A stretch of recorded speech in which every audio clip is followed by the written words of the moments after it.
Hello guys, welcome to medical entrance Medigitrix. आज हम बात करेंगे आइसो इलेक्ट्रॉनिक स्पीसीज़ की। किस तरीके से हम आइसो इलेक्ट्रॉनिक स्पीसीज़ के क्वेश्चन को सॉल्व कर सकते हैं, हम ये देखेंगे। एक्चुअली ये एक ऐसा टॉपिक है जिसमें कोई वैरायटी नहीं है क्वेश्चन की, लेकिन फिर भी ये नीट में अप्रोक्स हर 1-2 साल में आता ही रहता है और बहुत ही सिंपल टाइप के क्वेश्चन होते हैं। ये इजीली हर कोई इसको सॉल्व कर सकते हो आप, ठीक है। तो अभी हम उनको देखते हैं।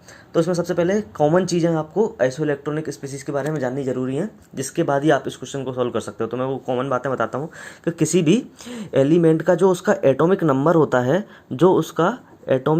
होता है वही उसके इलेक्ट्रॉन की संख्या होती है और वही उसके प्रोटॉन की संख्या होती है, ठीक है। इतना आप लोग जानते हैं कि अगर किसी एलिमेंट का एटॉमिक नंबर 8 है, जैसे कि ऑक्सीजन, तो उसमें इलेक्ट्रॉन की संख्या भी 8 होगी और प्रोटॉन की संख्या भी 8 होगी। मतलब कि दोनों बराबर होंगे, इलेक्ट्रॉन और प्रोटॉन। इलेक्ट्रॉन होता है नेगेटिवली चार्ज और प्रोटॉन होता है पॉजिटिवली चार्ज, और दोनों की संख्या अगर बराबर है, 8 ही मान लो ये है नेगेटिव और 8 ही है पॉजिटिव, तो टोटल चार्ज उस एलिमेंट के ऊपर होगा न्यूट्रल। अगर ऑक्सीजन इस तरीके से लिखा हुआ है ओनली ओ, या कोई भी एलिमेंट है बेरिलियम लिखा हुआ है, तो इसका मतलब ये है कि जो इसका एटॉमिक नंबर है उतने ही इसमें इलेक्ट्रॉन है, उतने ही इसमें प्रोटॉन है, ठीक है, और दोनों की संख्या बराबर है, इसीलिए इस पर न्यूट्रल चार्ज है, कोई भी चार्ज नहीं, मतलब ये न्यूट्रल है। लेकिन अगर कभी कोई एलिमेंट ऐसी फॉर्म में रहता है, आयनिक फॉर्म में है, अगर आपको जैसे कि ऑक्सीजन ऐसे दिख जाए, तो इसका मतलब क्या है।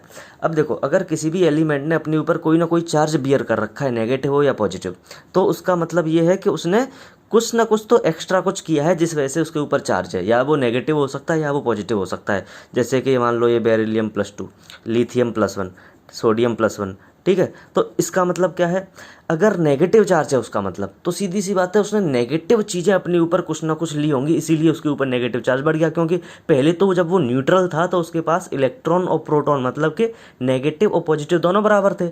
अब उसके पास नेगेटिव चार्ज आ गया, मतलब कि उसने नेगेटिव चार्ज कोई ना कोई पार्टिकल लिया है, और वो पार्टिकल होता है इलेक्ट्रॉन। तो कोई एलिमेंट अगर आपको नेगेटिव स्टेज में मिल रहा है, जैसे कि यह है मान लो नाइट्रोजन -3, तो इसका मतलब ये है कि नाइट्रोजन ने 3 इलेक्ट्रॉन ले लिए हैं, ठीक है।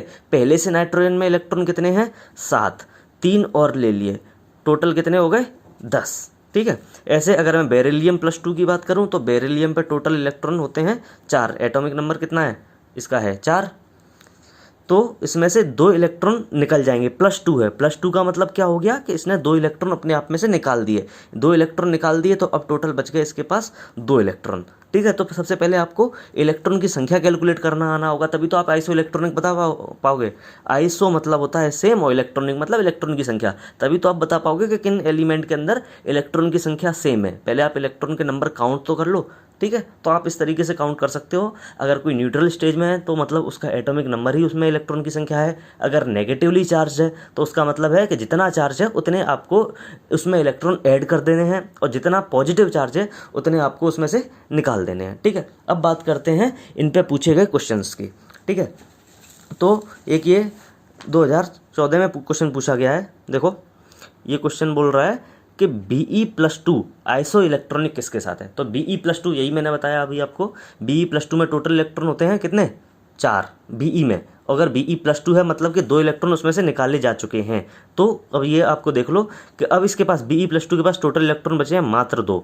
अब आपको बस ये देखना है कि इनमें से 2 इलेक्ट्रॉन किसके पास है। तो सीधी सी बात है, आप इन 2 को तो एलिमिनेट कर सकते हो, क्योंकि ये इनका तो पीरियड ही अलग हो गया, ये उसके नीचे आते हैं।